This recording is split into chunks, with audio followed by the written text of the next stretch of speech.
Bienvenidos a su programa En Familia con Despierta. Hoy tenemos nueva vez al licenciado Mordá. ¿Cómo se siente? Muy bien, doctor. Un placer. Pienso y luego existo. Vamos a hablar de los orígenes del pensamiento. ¿Qué podríamos decirnos acerca de eso? Bueno, ciertamente hablar del pensamiento es una aventura siempre súper interesante, toda vez que René Descartes, que es el padre de la ciencia, en su famoso Cogito ergo sum, que sería pienso y luego existo, antepone la importancia del pensamiento a la existencia misma.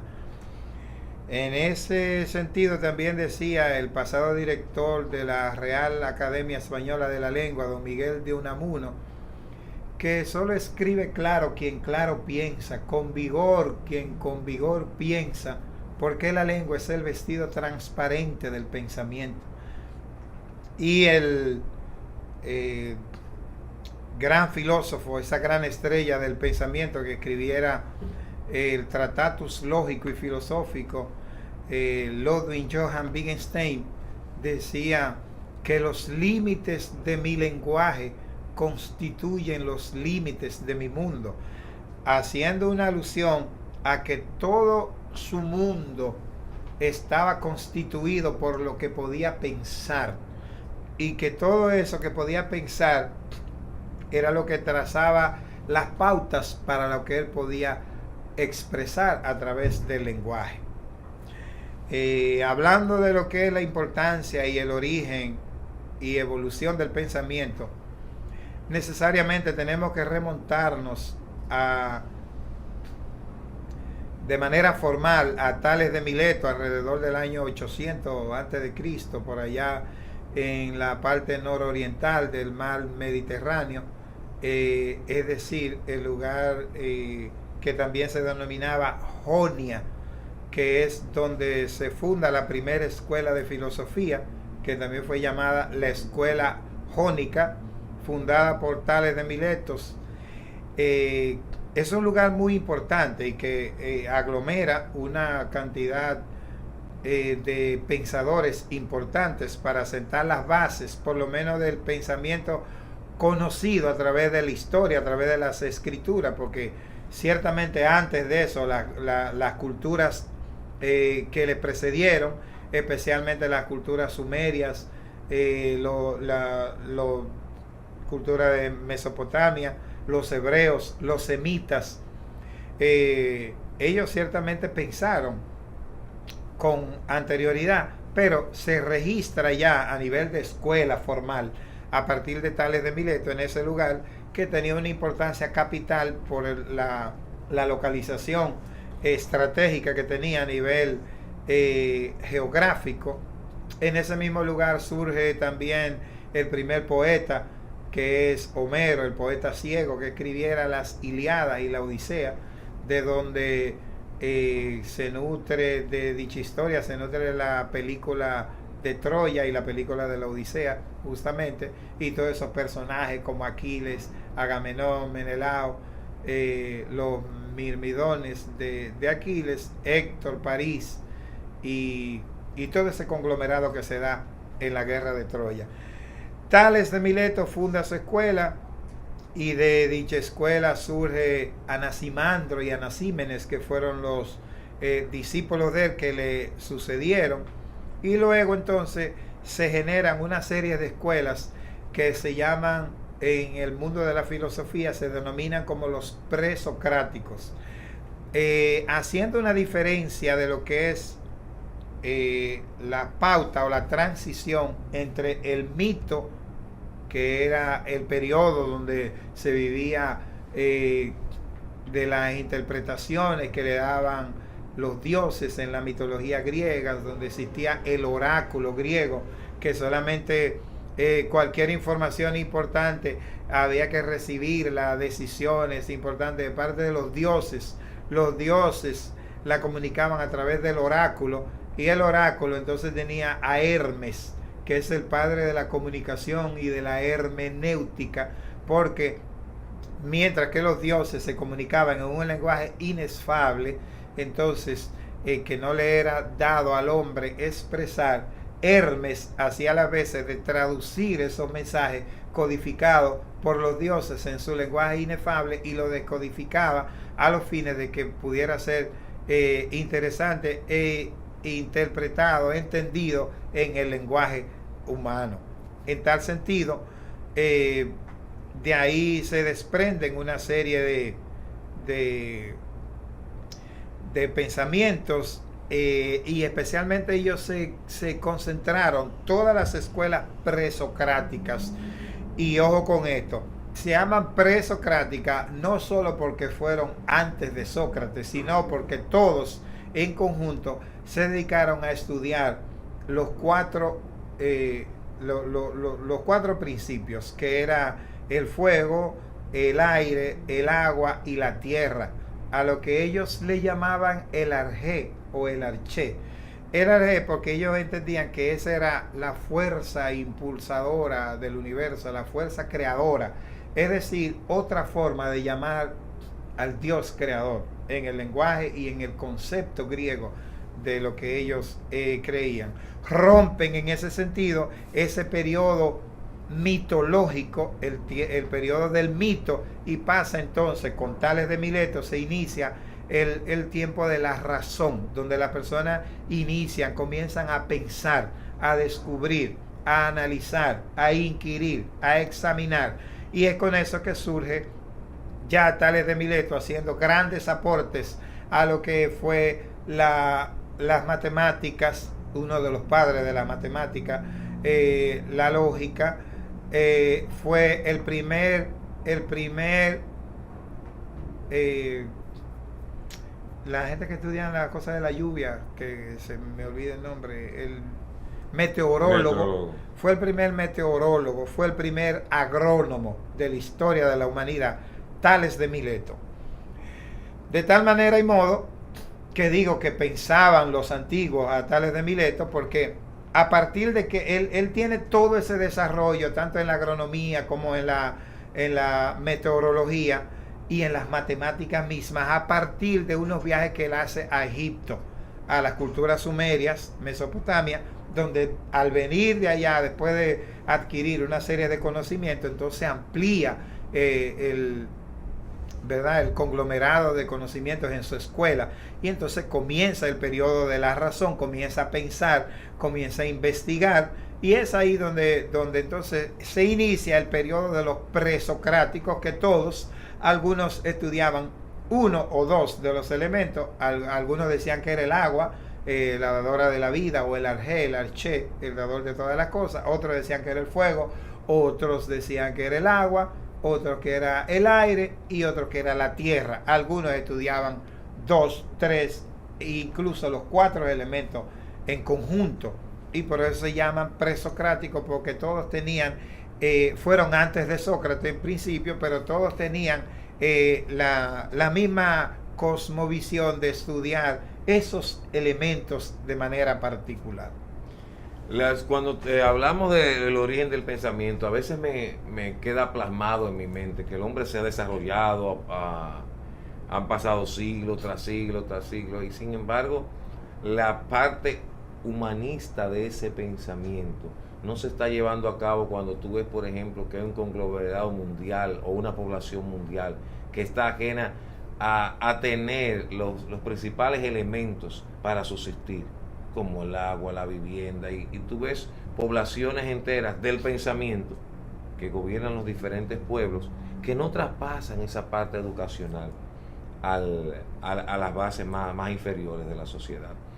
Ese origen del pensamiento y esas filosofías que tú muy bien explayas aquí no van acorde con el levantamiento moral de cada individuo per se, y buscar que ese individuo pues sea quizás un mejor ciudadano, un mejor individuo en la sociedad.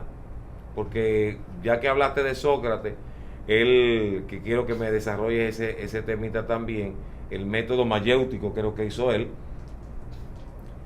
donde yo entendía que, o se entendía porque él era el hijo de una partera y entonces él veía cuando la mamá recibía el niño que venía como de la oscuridad hacia la luz y comenzaba con la ridiculización al individuo llevándolo hasta abajo y luego levantarlo dándole una formación. Esa es la parte a mí de la filosofía que más me gusta, cuando la filosofía y el pensamiento comienzan a transformar al individuo. Vamos a hacer una pequeña pausa para luego continuar con este tema.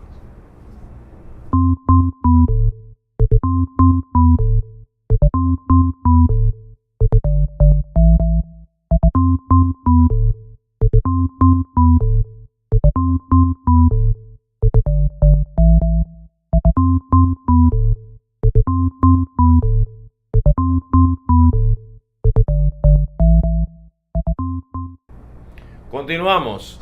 Sócrates, un antes y después en la filosofía. Cuéntanos sobre ese método mayéutico. Bueno, ciertamente la importancia de Sócrates en el mundo de la filosofía y sus grandes aportes radican precisamente en el hecho de que, a diferencia de los presocráticos, de todos los filósofos y las escuelas de filosofía que le precedieron, Sócrates, el primer filósofo que se interesa en ser un humanista, como en estudiar al hombre, a diferencia de los demás que estudiaban los 4 elementos, todos los presocráticos o filósofos naturalistas, como se le llamaba. Sócrates es el primero que se enfoca en el ser humano, creando el método mayéutico o socrático, que consistía, la mayéutica no es más que el arte de dar a luz, como traduciendo el término. Claro. Y él se refería al proceso de dar a luz, toda vez que su madre era lo que conocemos como una comadrona, una partera en el argot popular. Y entonces, al Sócrates ver los procesos de dar a luz a un niño como emergía de la oscuridad hacia la luz, entonces él utilizaba, a través de ese método mayéutico, cuestionar a las personas para que, a través de preguntas, para que entonces ellos pudieran dar a luz la verdad. Pudiéramos decir que ese era un proceso de suma importancia por el hecho de que el hombre podía hacer una especie de análisis introspectivo, de hacer una especie de auditoría interna, y entonces de lo que auditaba dentro de sí mismo, entonces podía llegar a un nivel de conciencia que entonces por sí mismo podía descubrir la verdad y salir de ese oscurantismo que uno de sus discípulos más aventajados luego lo planteó como la teoría de las cavernas, el mito, la teoría de las cavernas, que fue Platón, en el cual él planteaba una serie de hombres que habían vivido toda la vida dentro de unas cavernas. Un día alguien sale de la caverna y puede ver la luz, y cuando ese entra de nuevo a plantearle que afuera hay un mundo novedoso y sensacional, entonces ellos tratan de golpearlo y diciéndole que no, que eso es mentira, que no puede ser. Entonces, de esa misma manera, Sócrates hace y crea todo ese método mayéutico. Es la base donde surge, de donde nace todo lo que podemos ver en los métodos investigativos, como los interrogatorios. Los interrogatorios en cada proceso penal, en cada proceso de investigación, son un proceso que es creado por Sócrates. Y esa es la importancia, tanto como maestro que se interesaba en el hombre, así como también Sócrates tenía unos choques permanentes con los sofistas, porque los sofistas como maestro se creían que lo sabían todo, y ciertamente por eso Sócrates, en una de sus frases más conocidas, dice: yo solo sé que no sé nada. Pero esa es la mitad de la frase. porque la frase completa dice: yo solo sé que no sé nada, por eso sé saber lo que muchos dicen saber, pero que en realidad ignoran. O sea, eso es una alusión directa a los sofistas, en el sentido de que ellos enseñaban y cobraban unas sumas exorbitantes de dinero, y Sócrates creía, como humanista, en una educación que debería ser gratuita y que debía incluir a todas las personas, no solamente a los multimillonarios, a los aristócratas, a los aristócratas de la época, sino que debía de ser para todo el mundo, porque él entendía que uno de los vicios principales del ser humano era la ignorancia. En ese sentido, el aporte principal de Sócrates es ese, o sea, ese método mayéutico, esa filosofía humanista interesada en el crecimiento, en el desarrollo integral del ser humano.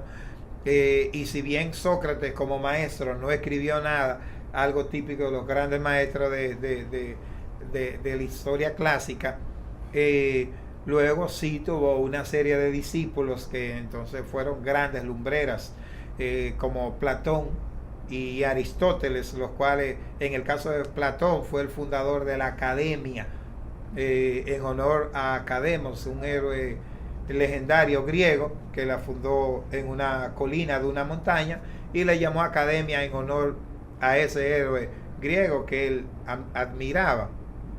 Y en el caso de Aristóteles, que era hijo del médico de cabecera del rey Filipo II, que era el padre de Alejandro Magno, entonces Aristóteles crea el Liceo en honor a Licius, otro héroe ateniense de mucha categoría, y crean cada uno ya sus propias corrientes, pero siempre derivado de los postulados de Sócrates. ¿Qué diferenciación tienen tanto Aristóteles como Platón, siendo discípulos, como tú dices, de Sócrates, en sus diferentes escuelas? Bueno, en el caso de Platón, se dedica a un área particular de la filosofía que tiene que ver con los diálogos, la dialéctica, y también tiene que ver con lo que fue él recogió en sus diálogos la apología de Sócrates, o sea, en la defensa que hace Sócrates al momento de la acusación que le formularon como de haber corrompido a los jóvenes de Atenas, y entonces todas esas discusiones que Sócrates tenía con los sofistas, entonces así como también la apología y parte de la ética, de las doctrinas de ética, de moral que Sócrates aporta a la humanidad, Platón es quien como escribano recoge todas esas historias y todos esos aportes de Sócrates y los escribe en el libro Los Diálogos de Platón, que no son diálogos de Platón, sino son los diálogos de Sócrates con los sofistas, pero se le atribuyen a él en vista de que él es quien los escribe y hace los grandes aportes a la dialéctica, entre otros aportes. Aristóteles, de manera particular, ya tiene forma lo que es el Liceo. Aristóteles viene de una familia aristocrática, un padre médico, médico de la corte del rey, tenía una clase social muchísimo más elevada que la clase de Platón.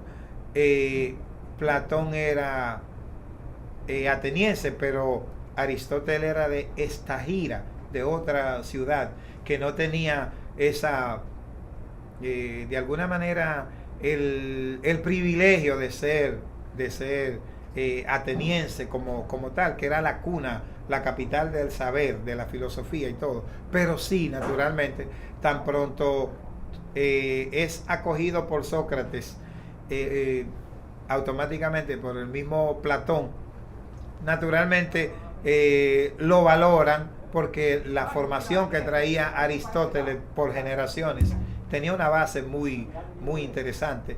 Y de hecho, él fue uno de los profesores de Alejandro Magno, el que se encargó de la formación de Alejandro desde niño, enseñándole la parte histórica de Tucídides, el gran historiador griego, relatándole la guerra del Peloponeso, la guerra que había tenido Grecia 200, 300 años atrás con los babilonios, con los medopersas, con Darío, con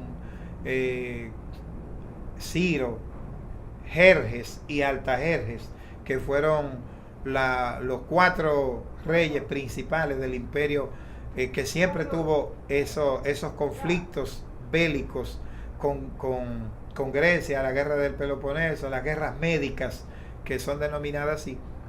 Entonces él estudió todo eso. Aristóteles es el que se encarga como mente maestra de formar esa parte en Alejandro, y Alejandro asume el sentido histórico para sacar de ahí, o sea, él es que funda ese eslogan que sale de corregir, de continuar lo que está bien, corregir lo que está mal y hacer lo que nunca se hizo, viene de allá, porque él estudió eso para conocer la situación del pasado. Bueno, maestro, usted dijo una frase que no lo voy a poner, no le voy a preguntar sobre eso, pero déjeme ¿qué está haciendo la filosofía hoy en día para la transformación del hombre? Es la parte que más me interesa a mí de lo que es la filosofía. Porque hablamos muy bonito de la parte histórica, las diferentes escuelas que se hicieron, ¿verdad? Eso es hermoso. Ahora, la aplicación de la filosofía en el individuo de hoy, ¿llega a tener una transformación en el mismo? Claro que sí. Decía Galileo Galilei que la ignorancia era la madre de la maldad y de todos los demás vicios. Es decir, cuando analizamos la mayoría de los crímenes que ocurren en cualquier sociedad, siempre van a tener un laxus, un vínculo directamente proporcional a los niveles de ignorancia en ese conglomerado social. Por ejemplo, aquí usted se va a dar cuenta que la mayoría de los crímenes no surgen de Naco, de Piantini, de las áreas más desarrolladas.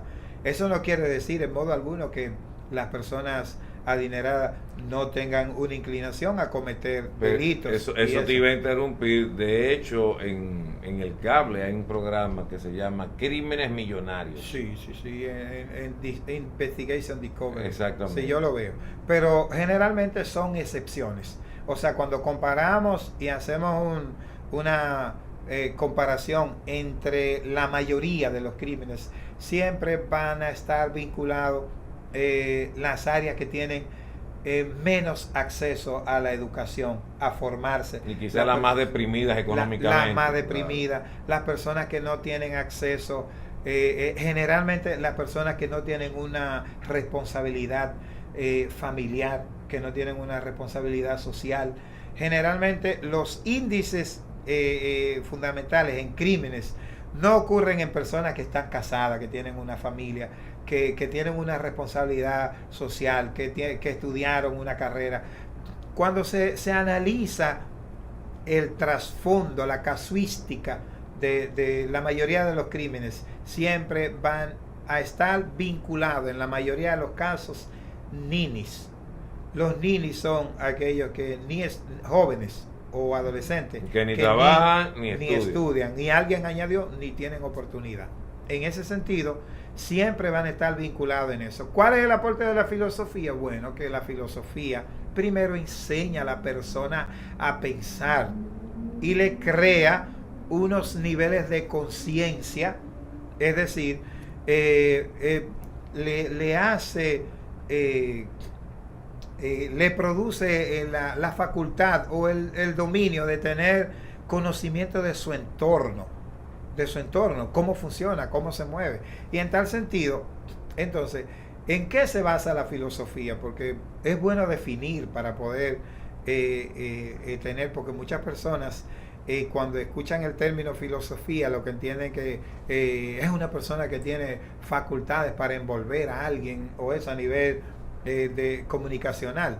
Y no es cierto, o sea, precisamente la filosofía, el término es acuñado por Pitágoras, que era uno de los padres de la matemática, que en un momento, en un encuentro con un rey, el rey se queda admirado de él por el hecho de que es tan lúcido en todos sus esa pléyade de conocimientos que manejaba, y él le dice: wow, verdaderamente tú eres un sofos.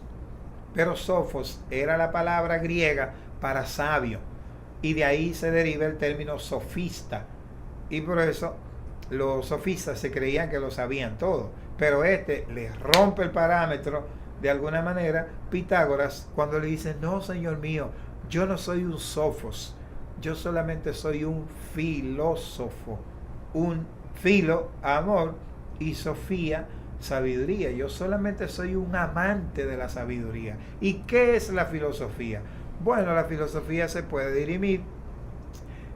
definir en una de las frases célebres de Sócrates, que decía que el grado sumo del saber era contemplar el porqué.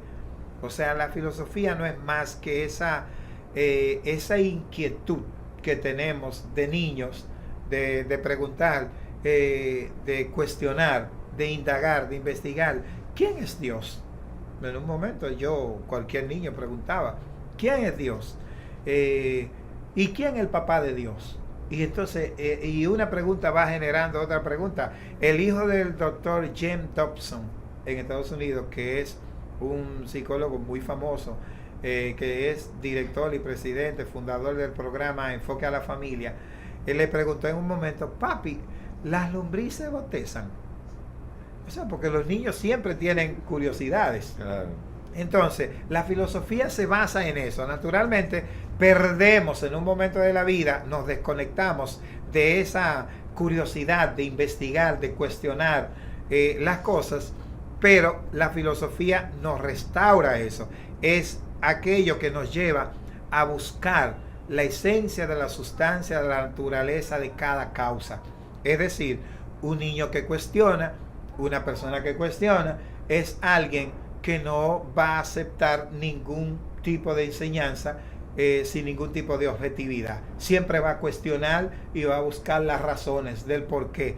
Entonces, yo saludo con mucho agrado el hecho de que se haya logrado restaurar e instaurar las materias de filosofía en las escuelas, porque muchos niños no tienen ni siquiera la capacidad, incluso adultos, profesionales del derecho, de diferentes disciplinas, no tienen la capacidad de hacer una crítica literaria, de cuestionar un texto, y a veces le colocan yo soy como profesor en la universidad, como docente, a veces le asigno trabajos, tareas a los estudiantes y tratan de obviar palabras glosáricas o domingueras, como yo le llamo, y no las cuestionan, y leen el texto y no buscan la manera de definir, de buscar la etimología de palabras que están en español pero que no las entienden porque son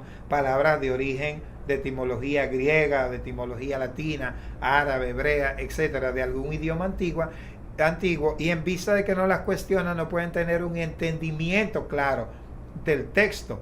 Y entonces, a partir de que una persona adopta la filosofía como un estilo de vida, de buscar, de cuestionar, e incluso fue una de las recomendaciones del maestro cuando le dijo: escudriñad las escrituras, porque ellas son las que dan testimonio de mí. Él está diciendo: busquen, analicen, inquieran, váyanse al origen, cuestionen. Eso es filosofía. Tú dijiste, yo te iba a hacer la pregunta sobre eso, que en las escuelas ya la contestaste. ¿Desde cuándo está esa materia ya disponible en las escuelas? Bueno, recientemente, el doctor Alejandro Arbelo, que era el pasado director, casi desde la fundación de la Feria del Libro hasta el año 2013, me parece, él fue el director. Él me envió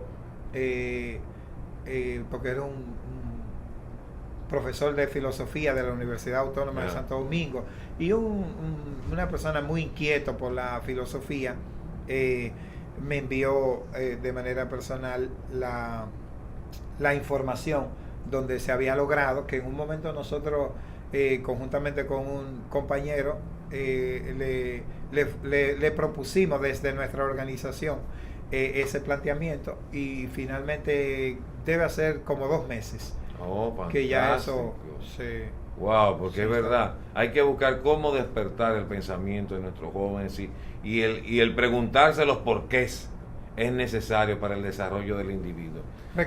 Quisiera de manera muy breve recomendar un libro de Justin Gardner que se llama, una novela fascinante que se llama El mundo de Sofía. Es como un curso de filosofía elemental, pero ese libro fue traducido a 48 idiomas y fue 1995 y 96, los 2 años consecutivos, el libro más vendido en el mundo. Wow. O sea, es una joya para... Bien, muy interesante. Vamos a hacer una pequeña pausa y regresamos en breve.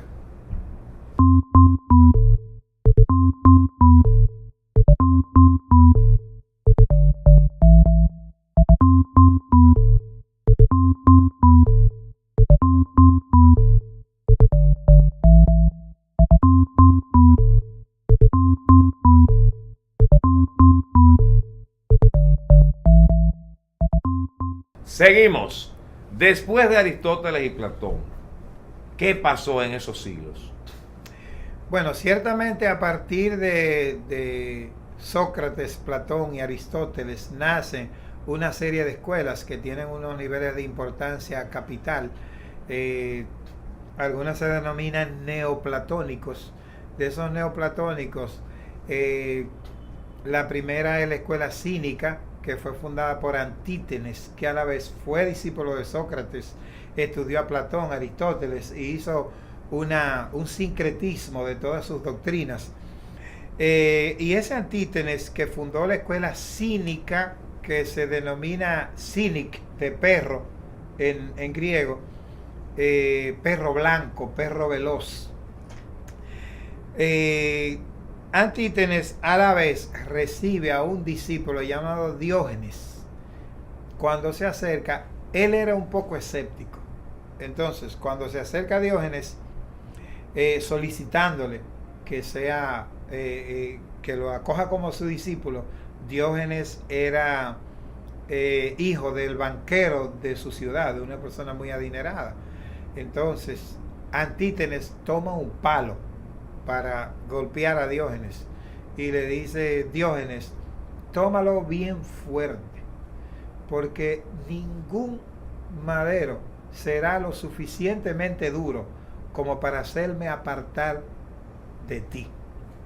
O sea, puedes golpearme porque yo no voy a separarme de ti.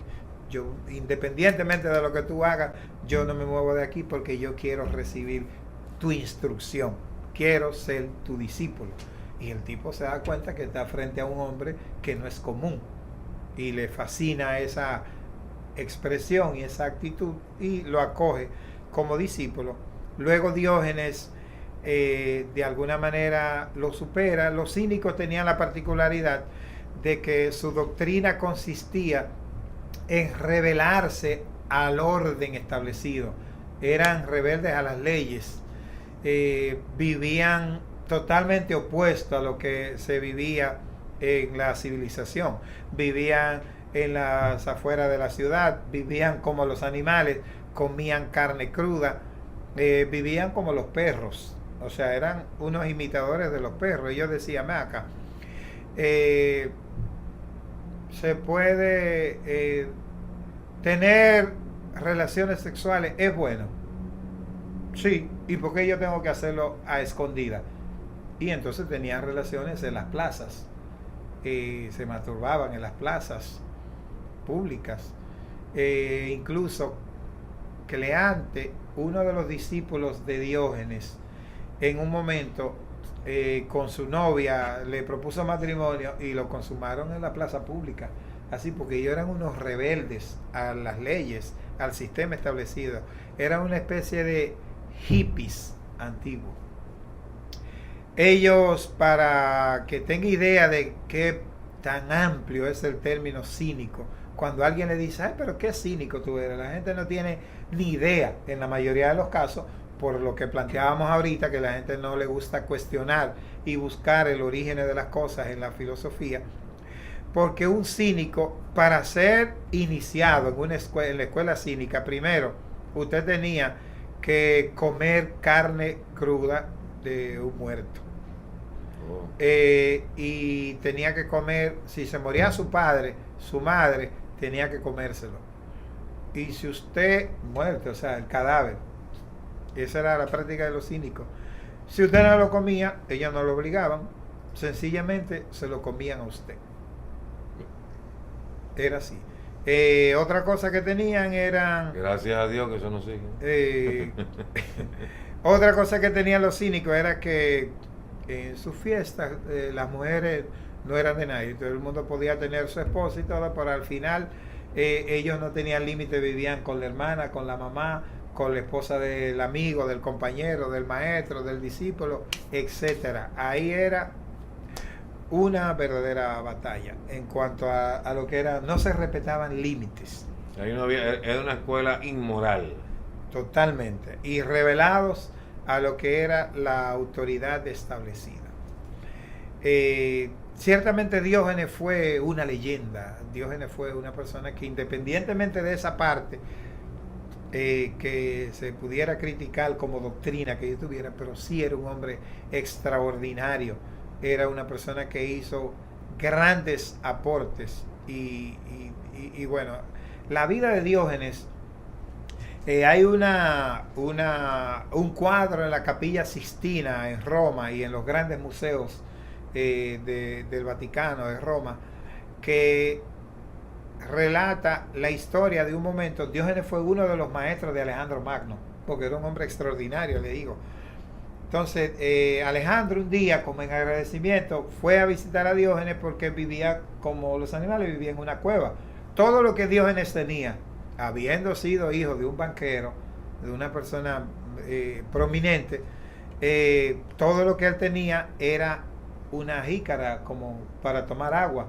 Y un día había un perro bebiendo y dijo, pero si el perro puede beber así, yo también, y la botó. Y todo lo que él tenía vivía en una cueva. Alejandro se dispone a visitarlo y lo sorprende una mañana, muy de mañana, y cuando va con su escolta para agradecerle por sus didascalías o sus enseñanzas que él le había dado en su proceso de formación, entonces le dice, Diógenes, pídeme lo que quiera que yo te dé y lo haré por ti. Y Diógenes le respondió, todo lo que quiero es que te quites de delante de mí porque estás tapando mi sol. O sea, un hombre extraordinario. Luego de esa escuela cínica se desprende la escuela estoica, que fue fundada por un semita llamado Zenón de Sitio, que venía desde Mesopotamia, estudió, era un hebreo, descendiente de Sem, judío, por decir. Él funda dos grandes escuelas, de esas escuelas que siguieron después del mundo platónico. Él fundó la escuela estoica. Ellos hicieron grandes aportes a lo que era el derecho, el jus gentium. El primer postulado de derechos humanos surgió en el año 539 a.C., cuando Ciro, el persa, invadió a Babilonia y liberó a los hebreos, liberó a los judíos que estaban cautivos desde el año 605 por el rey Nabucodonosor, que fueron llevados a Babilonia. Cuando se cumplió la profecía de Jeremías, 70 años, ya habían transcurrido 66, 67 años en el proceso, se completan los 70, pero Ciro el Grande libera al pueblo judío y le ordena celebrar libertad de culto. Es la primera liberación de los esclavos en la historia de la humanidad. Y el primer aporte de derechos humanos, el nacimiento de los derechos humanos, nacen en esa actuación de Rey Ciro, año 539, que quedó plasmado en un cilindro de barro llamado el cilindro de Ciro. Todas esas leyes quedaron escritas ahí. Luego entonces, eso fue en el año 539, luego entonces ya 312 antes de Cristo, entonces los estoicos, que se llama estoico porque ellos se montaban en una estoa. La estoa era la plataforma, lo que se llama ese lugar, una tarima, una plataforma desde donde ellos se expresaban, ¿verdad? Como para dirigirse al pueblo en sus discursos. Fueron entonces que hacen los mayores aportes y le dan categoría ya de universalización a esos derechos que había impuesto Darío a través de su cilindro en el año 539. Ellos dicen, no, pero espérate, estos derechos no deben ser limitados para las polis o para las ciudades-estado, deben de tener una categoría de alcance cósmico, ¿me entiendes? Entonces ellos se empeñan por universalizar esos derechos y que se establezcan por el simple hecho de que una persona naciera, por el hecho de ser humano.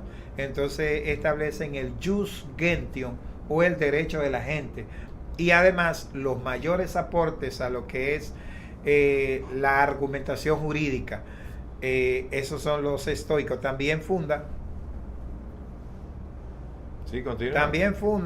la escuela que es donde se nutre mucho el cristianismo, la escuela dogmática, fundada también por Zenón de Sitio, que es la escuela donde se nutre el cristianismo. La mayoría de sus creencias pernotaba esa escuela dogmática, y en contraposición como antónima estaba la escuela fundada por Pirrón de Elis, que se llamaba los escépticos.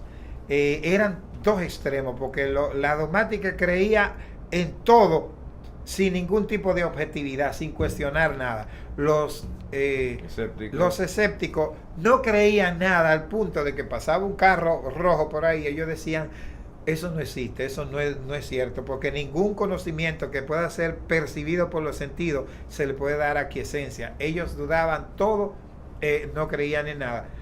Además, de ahí nace también la escuela epicúrea, de los epicúreos.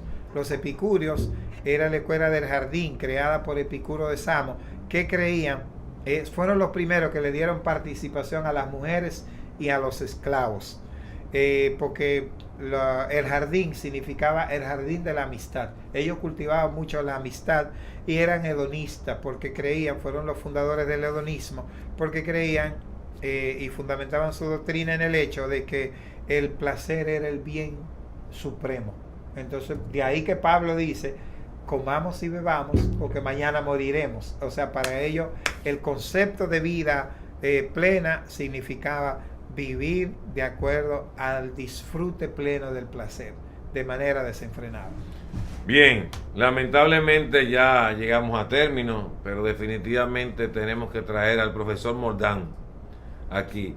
Primero para que me enseñe a mí, porque si habrán notado, amigos televidentes, yo me quedo absorto con su conocimiento.